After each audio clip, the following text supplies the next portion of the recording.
everyone, welcome back. Still continuing from last week on building my, what is it, rollover jig, that's the word. Right, so it's been a hard week with all this heat, but yeah, it's still pretty hot now, but luckily it's a bit shaded in this corner of where my garage is, so we're cracking on and we're gonna try and get this built up today. I've already made a start. I've measured me centre point, which you probably can't see. Oh no, you can just about see on the front and the back. I've measured how far down to the floor and it's equal between the front and the back. And I've got these brackets that I mysteriously discovered will work. So the idea is that I've bolt them onto my trestles, because these trestles are pretty sturdy. The shell's not that heavy and I can still unbolt it. I mean, there's only a small bolt in it, but it's basically just to stop that moving about on the trestle, and I can adjust it up and down a little bit if need be, but I don't think I need to. I'm not too fussed about getting it actually upside down, but if I can turn it from side to side, that'd be good enough. So I've got them poles which I need to cut down, weld them on from here coming out to here, and then obviously my trestle will be down here, and we'll put a bracing bar up there as well. I didn't really want to put a bracing bar on the front, but I've worked out a way that I can do it so I can unbolt the bit that goes down to the steering rack. I'm going to cut a bit of this tube and then I'm going to bolt it where the steering rack goes with the U-bolts, and then make a bracket with these and that, so that I can unbolt it and take it out of the way, because once it's up on its side I should be able to remove it without it moving too much, hopefully, so that I'll be able to paint the bottom, well, wrap to the bottom anyway. But yeah, so this is marked as well, that's the centre point there, so we need a tube there, so then we'll have a bit coming down there onto where the steering rack bolts. Right, cool. I'm not going to film a lot of this, but I'll keep coming back and forth and show you how I'm getting on. Right, so I've made my little bracket up, my little stabiliser for the front.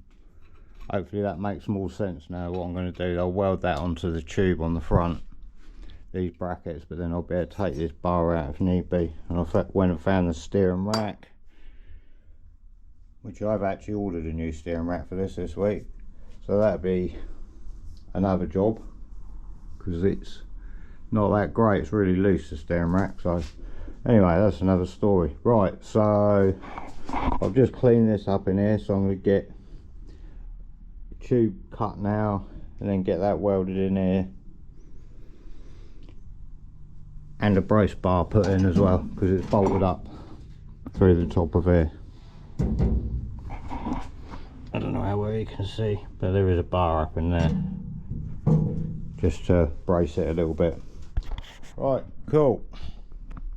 Right, so I've got all of that tube welded in there now. I've got my bracing bit up in there. I'm actually going to put a bit across there, which I just forgot because I just moved the MIG at the other end of the workshop, but yeah, I'll do that in a minute.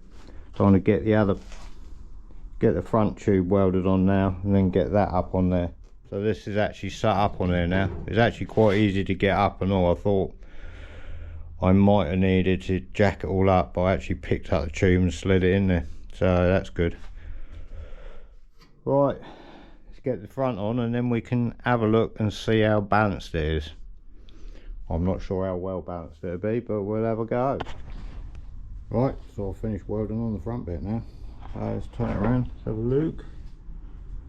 It welded on there quite nice, that. And now you can see what I've done with that bar and washers. It's welded that on there as an extra brace. Hopefully I can take that out and just move that out of the way when I paint the bottom, hopefully. But yeah, it's all gone in quite nice.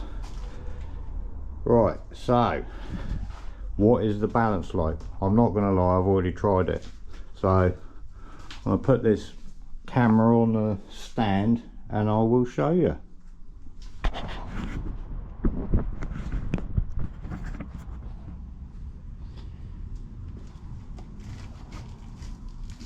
Right, so I'm going to operate it from the back, and it's actually not too bad. It may be a little bit heavy, but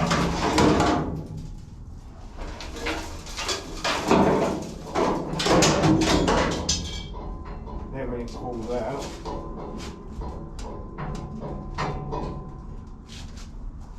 But then with them pipe clamps, I can literally lock it off. I don't know if you'll be able to see there.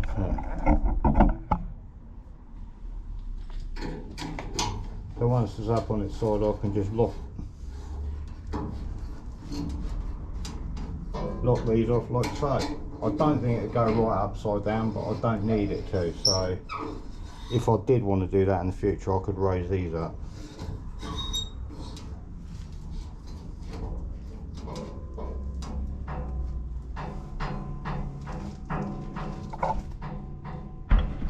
Right, so that's it.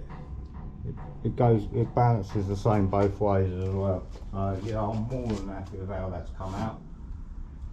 So now I've got to start stripping all this out. I've got a couple of little holes to weld up down here, which you can't see because the camera's facing the other way. But yeah, the underside, it was all peeling like this, see, so this is why I decided that it was the best action is to like strip all off and start again. Even though I already seam sealed this, but I'm going to rip all of that out, tidy all these welds up along here, which is where the inner seal was welded in. Obviously my outer seal's all lovely, but yeah, there's a couple of little bits just touching up the welds, just making everything look nice really, like all burnt off there where I welded a piece in the boot floor, and that needs tidying up. The welds around there needs tidying up. But yeah, it's not that much to strip off of it really. Get all these pipes off. I'll redo this one because I wasn't happy with how that worked out anyway. I left far too much on the end, so I'll either do it again or cut it back a bit. But yeah, it's all good. That's a good job making that. Like I said, putting it in there like that, hopefully I can just undo them U-bolts, just pull this out a bit so we can get all the paint up in there. I know I'm not going to get it behind them washers, but yeah, happy days. I can get in everywhere and get it all clean and get it all raptored. Excellent. So what though? Right, so I think I'm going to call this video it here, because this is mainly just to show you me rollover jig, me makeshift, cheap, made out of bits and pieces rollover jig. So yeah, this has basically cost me nothing, so that's the kind of price I like. So yeah, next time I'll be starting to strip off the underside over there. Little sneaky peek, already started, but yeah, and then get the holes welded up in the bottom down there, and then once they're welded up, just touch up a few bits and pieces and that'd be it. So thanks for watching. I hope it's of some interest to someone, and like, you can make something up at cheap, you know. I know they're not the most expensive thing, but I like to make something if I can, and you know, I have, so it does the job for what I want it to. So thanks for watching. Don't forget to leave a comment, hit the subscribe button if you want to see more, and yeah, I'll see you all next time.